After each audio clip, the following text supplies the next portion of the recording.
ಕೊಡ್ತಾರೋ ಮಾಡ್ಕೊತಾರೋ ಮಾಡ್ಕೊತಾರೋ ನೀವು ಕೊಟ್ಕೊಂಡು ಮಾಡ್ಕೊಂಡು ನಾವೇನು ವಿರೋಧ ಮಾಡಲ್ಲ.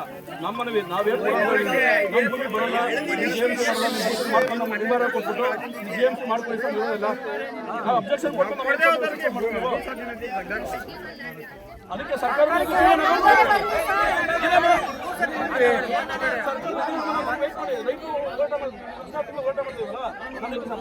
ನಮ್ಮೂರೇನು ಮಾತುಕತೆ ತೀರ್ಮಾನ ಆಗದ ಹಾಗೆ ಅದಾಗ ವೇಟ್ ಮಾಡಿ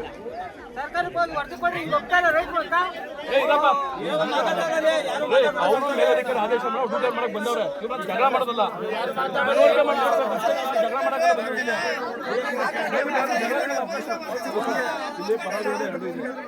ವಾತಾವರಣಗಳು ತುಂಬಾ ಸರಿ ಇಲ್ಲ. ಇಂಥ ಪರಿಸ್ಥಿತಿಯಲ್ಲಿ ಪೊಲೀಸ್ ಇಟ್ಕೊಂಡು ಬೇಕು ಬಡವರು ಅಣ್ಣ ತಮ್ಮನೆ ಕಿತ್ತಾಡ್ಕೊಂಡು ಅಣ್ಣ ಬೇಕು ನಮ್ಮಲ್ಲಿ ಸಂಬಂಧಗಳು ಹಾಳಾಗವೆ. ಹಳ್ಳಿಗಳಲ್ಲೂ ಇನ್ನೂ ನೆಮ್ಮದಿ ಇಲ್ಲ. ದಯವಿಟ್ಟು ಮನವಿ ಮಾಡ್ಕೊಂಡು ಸರ್ಕಾರದಲ್ಲಿ ತೀರ್ಮಾನ ಆಗೋದು ಎಲ್ಲ ಒಂದು ತೀರ್ಮಾನ ಆಗೋವರೆಗೂ ದಯವಿಟ್ಟು ಶಾಂತಿ ಸರ್ಕಾರ ತೀರ್ಮಾನ ನಮ್ಮ ನಾವು ಅಬ್ಜೆಕ್ಷನ್ ಕೊಡೋಲ್ಲ. ಉತ್ತರ ಏನು ಕೊಟ್ಟಿದ್ರ ಮಾತಾಡ್ತಾ ಇದ್ದೆ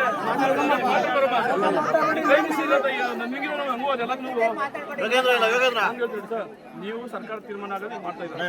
ನಮ್ಮ ಸಾಮಾನು ಸರ್ಕಾರ ತಿಳಿಸಿದೀವಲ್ಲ ನಿಮ್ಮ ಮುಖ್ಯ ನಾವು ನಿಮ್ಗೆ ಅಮಾನ್ ಕೊಟ್ಟಿವಲ್ಲ ಉತ್ತರ ಏನಿದೆ ನಮ್ಮ ಪ್ರಶ್ನೆ ಉತ್ತರ ಕೊಟ್ಟಿದ್ದೀರಾ? ನಾವು ನಿಮ್ಗೆ ಅಬ್ಜೆಕ್ಷನ್ ಕೊಟ್ಟಿದ್ದೀವಿ ಉತ್ತರ ಕೊಟ್ಟಿದ್ದೀರಾ? ಸರ್ ಆಕ್ಷೇಪಣೆಗೆ ಉತ್ತರ ಕೊಟ್ಟಿದ್ದೀರಾ? ನಾವು ನಿಮ್ ತೀರ್ಮಾನ ನಾನು ಹೇಳ್ತಲ್ಲ, ನಾವು ನಿಮ್ಗೆ ಆಕ್ಷೇಪಣೆ ಕೊಟ್ಟಿದ್ದೀವಿ. ನಮ್ಮ ಆಕ್ಷೇಪಣೆ ಕೊಟ್ಟಿದ್ದೀರಾ? ಕೊಡಿ ಅಂತ ನಾವು ಅಬ್ಜೆಕ್ಷನ್ ಮಾಡಿದ್ರೆ ಉತ್ತರ ಕೊಡಿ ಸರ್. ನಮ್ಮ ಪ್ರಶ್ನೆ ಉತ್ತರ ಕೊಟ್ಟಾಗಿ ಸರ್ ನಮಗೆ ಸರ್ ಅದಕ್ಕೆ ಹೇಳ್ತದ್ದು ನೀವು ಅವ್ರು ಮಾಡ್ಕೊಳ್ಳಿ, ನಾನು ಮಾಡ್ಕೊಳ್ಳೋದು ಕೊಟ್ಟು ಮಾಡ್ಕೊಳ್ಳಿ.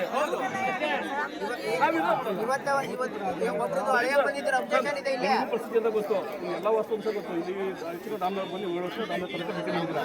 ನಿಮ್ಮ ಪ್ರಶ್ನೆ ಅರ್ಥ ಆಗ್ತದೆ. ನಾವು ಕೇಳೋದು ಗೊತ್ತಾ, ನೀವು ಕನ್ಸಲ್ಟ್ ಕೊಟ್ಟು ನಾವು GMC ಮಾಡ್ಕೋತೀರೋ, ಪರಿಹಾರ ಇಟ್ಕೋತೀರೋ, ಚುಟ್ಟ ಮಾಡ್ತೀರೋ, ಪ್ರಶ್ನೆ ಏನಾದ್ರು ಕೇಳಲ್ಲ. ಬಟ್ ನಾವೇನು ಅಬ್ಜೆಕ್ಷನ್ ಕೊಟ್ಟು ನಾವು ಭೂಮಿ ಕೊಡ್ತಾ ಇದ್ದೀವಿ, ನಮ್ಗೆ ಉತ್ತರ ಕೊಟ್ಬಿಟ್ಟು ರೈಟಿಂಗ್ ಉತ್ತರ ಕೊಟ್ಬಿಟ್ಟು ನೀವೇನಾದ್ರು ಮಾಡ್ತೀವಿ. ನಮ್ದು ಇನ್ನೇನು ಕೇಳಲಿಲ್ಲ ಅಷ್ಟೇ.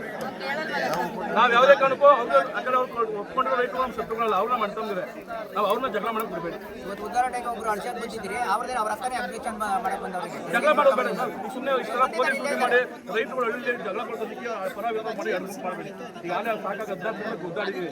ಬೀದಿ ಕೂದಲು ಹೆಣ್ಮಕ್ಳು ಬೀದಿ ಬಂತವ್ರೆ. 16 ತಿಂಗಳು ಹೆಣ್ಮಕ್ಳು ಅಷ್ಟೇ ಕೂದಲು ಯಾಕೆ ಬಂತಾರೆ ಏನಾದ್ರು ರಸ್ತೆ ಮಲಗವ್ರೆ, ಸೊಳ್ಳೆ ಮಲಗವ್ರೆ, ಬೇಕಾದ್ರೆ ಕೂತವ್ರೆ. ಒಬ್ಬ ಮಹಿಳೆಗೆ ಯಾರೋ ಒಂದು ಗೌರವ ಕೊಡ್ತಾರೆ ಇದು ಸರ್ಕಾರ.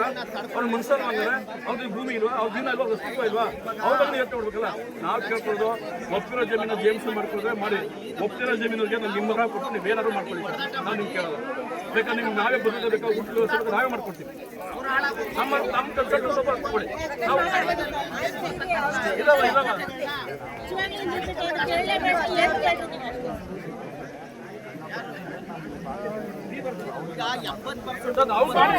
ನಮ್ದು ಪಕ್ಕದ ಜಮೀನು ಅದು ಮಾಡಲ್ಲ ಅಂತ ಹೇಳಿ ಆ ಮನೆ ಬೆಂಕಿ ನನ್ನ ಮನೆ ಬೆಂಕಿ ಎತ್ಕೊಳಲ್ವಾ?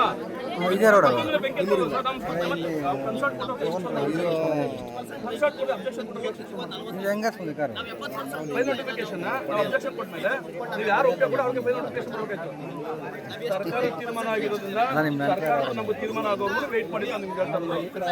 ನಮಗೂ ಸರ್ಕಾರ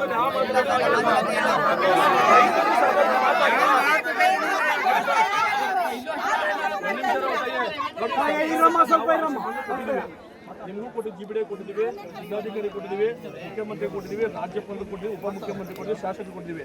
ಇಷ್ಟು ಮನವಿಗಳಿಗೂ ಇಲ್ಲಿವರೆಗೂ ಯಾವುದೇ ಥರ ಒಂದೇ ಒಂದು ಉತ್ತರ ಕೊಡಿ. ಈ ಥರ ಸರ್ಕಾರ ಉತ್ತರ ಕೊಟ್ಟೈತೆ ಹೇಳಿ ನಮಗೆ. ನಿಮ್ಗೆ ಕೊಟ್ಟು ನಾವು ಆಕ್ಷೇಪ ಜಿಬಿಡಿಗೆ ಇಲ್ಲಮ್ಮ ನಿಮ್ಮ ಅಬ್ಜೆಕ್ಷನ್ ಕೊಟ್ಟಿದ್ವಲ್ಲ ಸರ್ ಜಿಬಿಡಿಗೆ ಉತ್ತರ ಕೊಟ್ಟಿಲ್ಲ. ಜಿಲ್ಲಾಧಿಕಾರಿಗೆ 2 ಸರಿ ಮನವಿ ಕೊಟ್ಟಿದ್ದೀವಿ, ಉತ್ತರ ಕೊಟ್ಟಿಲ್ಲ. ನಮ್ಮ ಕಡೆ ಏನು ಕಷ್ಟ ಕೇಳಿಲ್ಲ. ಶಾಸಕರಿಗೆ 2 ಬಾರಿ ಕೊಟ್ಟಿದ್ದೀವಿ, ಉಪಮುಖ್ಯಮಂತ್ರಿಗಳು ಕೊಟ್ಟಿದ್ದೀವಿ, ಮುಖ್ಯಮಂತ್ರಿ ಕೊಟ್ಟು ರಾಜ್ಯಪಾಲ ಯಾರು ಕೊಡೋಕೆ ಮನವಿ ಹೇಳಿ ಸರ್, ಯಾರು ಮನವಿ ಕೊಡಬೇಕು? ಇಷ್ಟನ್ನ ಯಾರು ಒಂದೇ ಒಂದು ಉತ್ತರ ಬಂದು ಹೇಳಿ ನಮ್ಗೆ. ಇಲ್ಲ ಇದು ಇದಕ್ಕೂ ಮೀರ್ತು ಅಂದ್ರೆ ರಾಷ್ಟ್ರಪತಿಗೆ ಜಯಮರಣ ಪತ್ರ ಬರೀತೀವಿ ಅಷ್ಟೇ. ಮಾತಾಡಬೇಡಿ, ಒಬ್ಬರು ಜಗಳ ಮಾಡೋದು ಅವಶ್ಯಕತೆ ಇಲ್ಲ. ಎಲ್ಲ ವಿಕಾಸ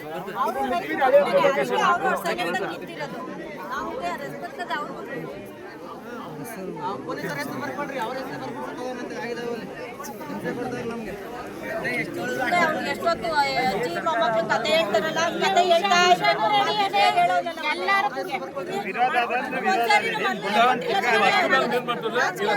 ಮಲ್ಕೋತಾರೆ. ಗೋಲಿಬಾರ್ ಮಾಡ್ತಾರೆ ಮಾಡಿ ಅರ್ಥ ಮಾಡ್ಕೊಳ್ಳಿ. 14 ತಿಂಗಳಿಂದ ಮನವಿ ಎಲ್ಲರಿಗೂ ಮನವಿ ಕೊಟ್ಟಾರೆ. ಎಷ್ಟು ಮನವಿ ಕೊಡ್ಬೇಕು?